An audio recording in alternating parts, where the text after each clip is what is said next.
আসামৰ লগে জিলাৰ বিভিন্ন প্ৰান্তৰ মানুহে এই কথাটা শুনাৰ লগে লগে আৱেগিক যে হজরত মৌলানা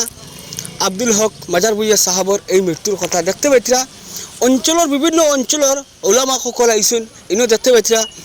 হজরত মৌলানা মুফতি হাম্মাদ চৌধুরী সাহাব আসুন আর দেখতে পাইতরা আমার হিলালুদ্দিন বড় ভাই ভাই আসুন আর অন্যান্য ভাই মহামুরব্বী অকল সারা আসুন ভাই অকল এই ভিডিওটা স্মৃতি হিসাবে আমি এই ভিডিওটা আজকে উপস্থাপন করা যাই আর প্রত্যেকজন সমাজসেবক সচেতন নাগরিকের দৃষ্টিগোচর হয়তো এই ভিডিওটা অত বড় একজন জ্যেষ্ঠ আলিম মহাসমুদ্র মহাসাগরের মতো আলিম থকা একজন মানুষ এই মানুষের কথা আমরা ক্ষুদ্র মানুষ কিতা করবো প্রথমতে আমি অনুরোধ করবো হুজুর গেছেন হুজুর আসলে হুজুর সম্পর্কে সমাজের রাইজ সচেতন করার লাগে দুই কথা অনুরোধ করলাম। মাশাআল্লাহ হযরত মৌলানা আব্দুল হক সাহেব রহমতুল্লাহ আলাইহি মই আগতে কৈছোঁ তোমার যোগ্য বিজ্ঞ আৰু শ্ৰেষ্ঠ আলিম আছিলে আলিম অৰ্থ জ্ঞানী আছিলে আলিম অৰ্থ জ্ঞানী আৰু এনেকুৱা জ্ঞানী আছিলে যে ওলামা কেৰামৰ সেৱা কৰি খেদমত কৰি তেওঁ ইলিম অৰ্জন কৰিছে অভদ্ৰ নাছিলে হুজুৰসকলৰ দোৱা আছিল বুলি তেওঁ কৰ্মময় জীৱনত ভাল ভাল কাম কৰি গৈছে তাৰ প্ৰমাণ হ'ল সদৰগাঁও মছজিদত মহল্লাত অঞ্চলৰ মানুহৰ কাৰণে বহুতখিনি কৰিছে অঞ্চলৰ শিক্ষা বিভাগত তেওঁ অলপ আগতে কৈছে যেনে শিক্ষা বিভাগত তেওঁ সকলো ধৰণৰ শিক্ষা বিভাগত অহৰহ তেওঁ মেহনত কৰি গৈছে আজি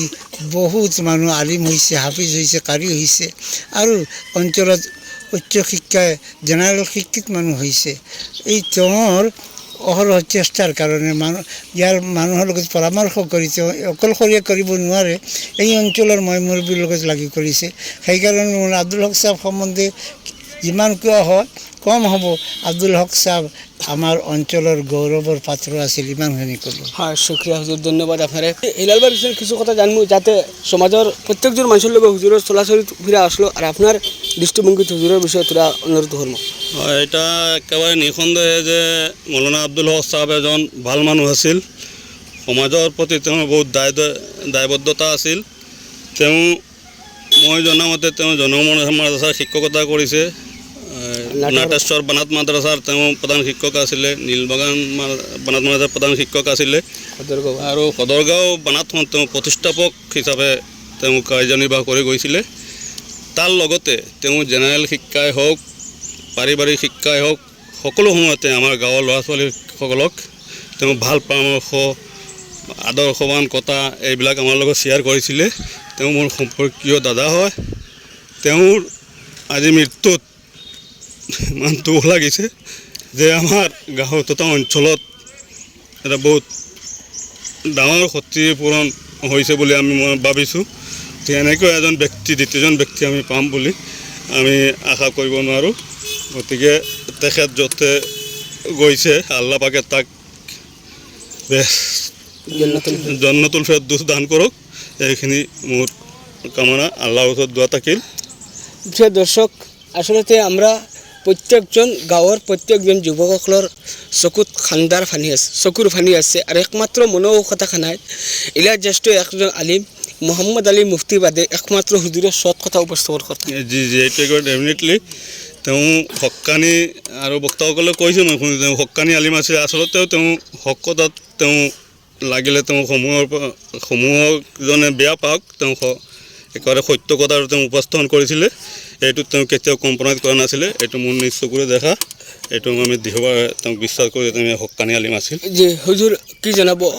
বৰ্তমান সমাজৰ আলিমুলামাসকলক কি মেছেজ দিব যেন এনেকুৱা হক কথা উপস্থাপন কৰিব পাৰে যাতে তেখেতসকলে। আলহামদুলিল্লাহ ওলামায়ে কেৰাম সদায় হক কথা কয় বৰ্তমান সময়ৰ আলিমে হওক আৰু আগৰ আলিমে হওক ওলামায়ে কেৰামে সদায় হক কথা কয় তাৰ এটা প্ৰমাণ হ'ল আপোনালোকে বেয়া পাব নালাগে ওলামায়ে কেৰামৰ জনজাত ইমান বেছি মানুহ হয় আন মানুহৰ ইয়াত নহয় আজি দেখক কিমান মানুহ হৈছে দুপৰীয়া সময়ত সিৰাজ ৰব্বানী চাহাবৰ তাত কিমান মানুহ হৈছে ৰাগিবী চাহাবৰ তাত কিমান এইবিলাকে প্ৰমাণ দিয়ে যে হক পথত থাকিলে সকলো মানুহে হকক শ্ৰদ্ধা জনায় আব্দুল হক চাহাবে এই কথা দেখাই দিছে তেওঁ হক পথত আছিলে আজিৰ মানুহে আহি তেওঁক আন্তৰিক শুভেচ্ছা শ্ৰদ্ধা জ্ঞাপন কৰি জনজাতীয় হৈছে আৰু সবাতকৈ ডাঙৰ কথা হ'ল তেওঁ যি জোৱাই তেওঁৰ এজন জোৱাই দামান যি জোৱাই কারি মৌলানা নাসিরুদ্দিন সাহেব তো জয় হয় তেওঁ জনজান নামাজ পড়াইছে কম ভাগ্যর কথা নহয় এইটো বহুত ডাঙর কথা শুক্রিয়া বাইসকল এই যে স্থানীয় উলামাসকলের মাত আপনারা শুনছেন এই জায়গাতো বহুত জ্যেষ্ঠ উলামাসকল আসলা এই জায়গার জ্যেষ্ঠ মৌমুরব্বীসকল আসলা আর অন্য অন্য বহুত বিভিন্ন জায়গার থাকিন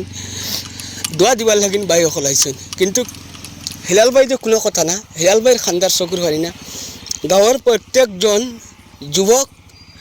নর নারী পুরুষ থেকে লিয়ে প্রত্যেকজন মানুষে মৌলানা আব্দুল হক সাহাবর এই স্মৃতিগুলা ফাউরিতে পারত না কোনো দিন হক কথারে কঠোরভাবে তাই উপস্থাপন করতা যাতে হক হক রইত আসলে ভিডিওতে বিদায় নিতে পারি না কারণ ও কথা আমার কথার দ্বারা কমিও এই মহাসমুদ্রর সাগরের মতো এলিমালা মানুষের কথা আমরা ক্ষুদ্র ক্ষুদ্র ছোটোখাটো মানুষের কিতা কইম এই ভিডিওটা শেয়ার মারি দিবা আপনারা সারা আজকুর স্মৃতি জোড়া এই ভিডিওটা একজন সদরগাঁওর গণ্যমান্য জ্যেষ্ঠ আলিমে দিন হজরত মৌলানা আব্দুল হক মাজার ভূঁইয়া সাহাবর এই মৃত্যুত গোটা অঞ্চলবাসীর লগতে আমি আমার জয় গোল্ডেনের পরিয়ালের প্রত্যেকজন দর্শকের অনুরোধ করব আপনারা সবে এই যে মৃত্যু করা যে মানুষ মৌলানা আব্দুল হক মাজার ভূঁইয়া সাহাবর যে রুহরে আল্লাহ জান্নাতুল ফিরদাউস নাসিব করতা আর ভিডিও তারও বহুত কিছু কথা খোয়ার মতো আমার আসলো অনুরোধ সমূহ ছুটিকে রাখলাম ভিডিও বাকি ভিডিও আপনারা দেখে যাওয়ার চেষ্টা করবা আসসালামু আলাইকুম রহমতুল্লাহ।